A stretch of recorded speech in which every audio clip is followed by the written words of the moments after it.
Muy buenos amigos, hoy vamos a hablar de la situación del COVID en China y en esta parte del mundo. A ver, no podemos repasar los datos de todos los países de la región, pero es verdad que aquí últimamente la pandemia está pegando muy fuerte. A ver, que tenemos un acontecimiento en la aldea. Parece que se ha declarado un incendio. Creemos que viene de una zona turística que hay aquí cerca. Desde aquí no se ve nada de humo, pero bueno, ya tienen tema de conversación para la tarde. A ver, con eso no queremos decir que aquí tengan vidas aburridas, cuidado, que al fin y al cabo estamos muy cerca del centro de la ciudad. Mirad, aquí están los pollitos con los que jugaba Baby en el último mini vídeo. Pero cuidado porque hoy nos hemos enterado de que ha habido 2 muertos por gripe aviar. Aunque no en esta provincia. Vamos a relajarnos un poco, que entre la guerra, el COVID y demás, esto es un sinvivir. A lo largo de la última semana, algunos de los países vecinos de China han estado en el top 10 de casos de todo el mundo. Y esto, según nos han explicado algunos expertos, está causando más presión de lo normal sobre el gigante asiático. Mirad, este señor tan majo lleva taro. Acaba de cosecharlo. Ayer también estaba aquí en la huerta, no para de trabajar.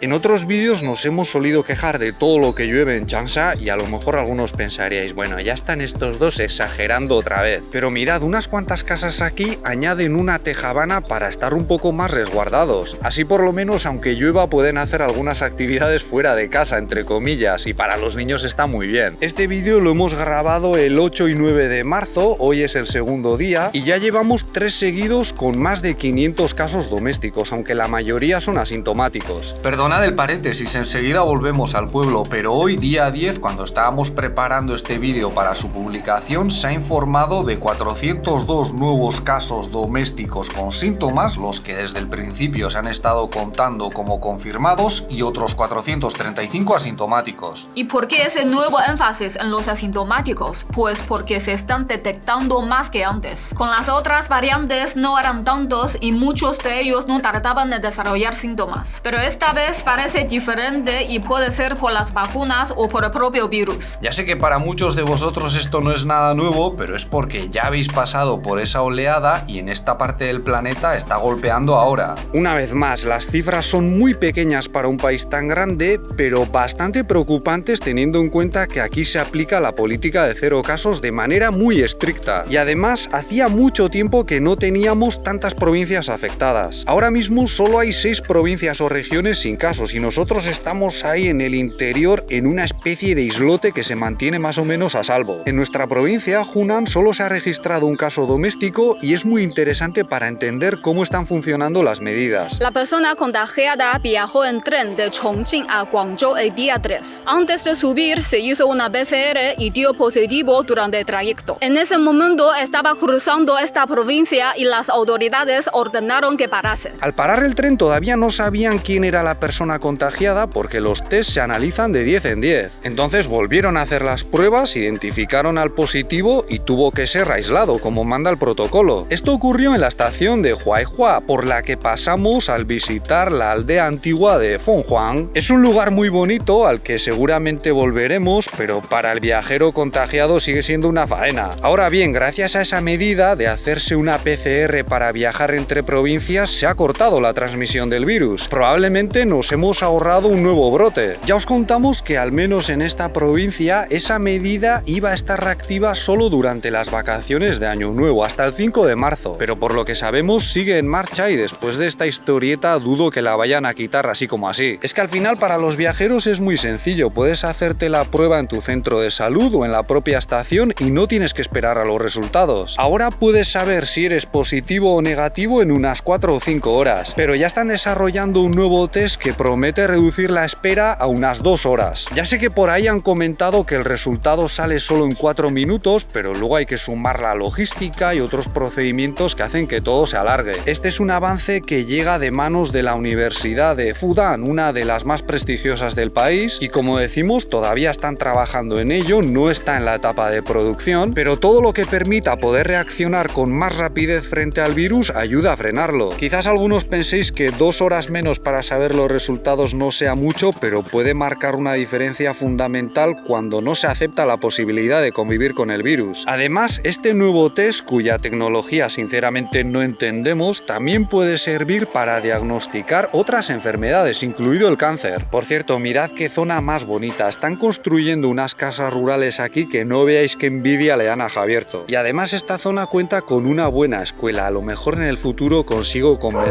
a Lele y a su madre para que nos mudemos aquí. Ayer estuvimos en este barrio toda la tarde haciendo el cara dura, porque no hay otra manera de llamarlo, aprovechándonos de la curiosidad de Baby para entrar prácticamente en cada casa y abusar de la hospitalidad de los vecinos. Que de verdad, qué majos son, nos dieron de todo, té, galletas, hasta un oso de peluche. Cuando íbamos a la siguiente casa escondíamos lo que nos habían dado y otra vez.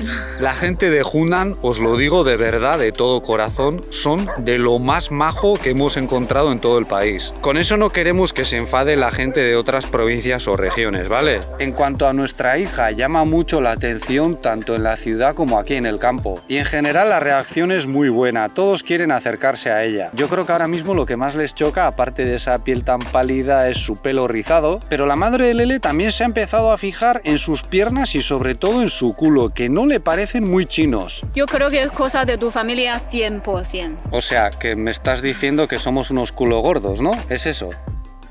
Mirad, esto es un templo de lo que se suele llamar religión popular de China, que mezcla diferentes creencias. Aquí tenemos a los dioses de la tierra, al de la riqueza, un par de budas y otras deidades que no conocemos, porque a veces también pueden ser figuras históricas locales. Como podéis apreciar, les han dejado comida y bebida. Vemos algunas marcas de aguardiente bastante famosas. Y aquí están grabados los nombres de los que hicieron donaciones para mantener el templo. Pero lo interesante de estas prácticas es que a menudo se llevan a cabo al margen de las grandes organizaciones religiosas. O sea, es algo de lo que se encargan sobre todo los vecinos del pueblo de manera a veces no muy ortodoxa, porque en los grandes templos a veces es difícil ver a tantas deidades de diferentes corrientes compartiendo el mismo altar. Volviendo al tema del COVID, algunos expertos aquí han dicho que estos mini brotes que afectan a muchas provincias y regiones del país quedarán bajo control hacia comienzos de mayo. Incluso hay quienes apuntan al día 10, o sea, van a ser otros 2 meses en los que seguramente veremos cifras más altas. Ya veremos si aguanta la política de 0 casos. Aunque en principio no hay razones para pensar que no, porque ya llevamos meses con la nueva variante, con Omicron, y las Olimpiadas de invierno de Pekín han pasado sin sobresaltos. Bueno, ahora están con las Paralimpiadas, que también están transcurriendo prácticamente en una burbuja. El problema está en Hong Kong, cuya situación es peor de lo que esperábamos. Hace un mes dijeron que llegarían a 30.000 casos diarios a mediados o finales de marzo, pero ya han superado los 50.000. La mayor detección de casos también podría estar relacionada con una mayor capacidad de hacer test, sobre todo después de recibir el apoyo del personal y recursos procedentes de China continental. Ahora son capaces de hacer hasta 300.000 pruebas al día, aunque aquí durante el brote de Xi'an se superaron el 1,5 millones. No os vamos a aburrir otra vez con las diferencias entre los protocolos aplicados aquí y allá. Ya sabéis que las medidas que nos aplicarían a nosotros en una situación así son bastante más estrictas. También se ha hablado bastante de la tasa de mortalidad en Hong Kong, que según la Universidad de Oxford y la Johns Hopkins es una de las más altas o la más alta del mundo desarrollado. Pero no hay que confundir la tasa de mortalidad que se calcula sobre la población con la tasa de letalidad, que parte del número de contagiados. En el caso de esta última, los datos de Hong Kong no son tan alarmantes. Cuantas más pruebas se hacen, más casos se detectan y aumentan las muertes atribuidas al virus, pero lo normal, si se toman un mínimo de precauciones, es que la letalidad no destaque de manera espectacular. Es verdad que en Hong Kong muchos mayores, algunos dicen que hasta la mitad de los que superan los 80 años no se habían puesto las dosis necesarias de Pfizer y Sinovac, que son las dos fórmulas más populares en ese territorio. También se ha hablado de que quizás la sanidad no era tan robusta como muchos imaginaban, y algunos han señalado que la variante de Omicron que les afecta, la BA2 es más contagiosa.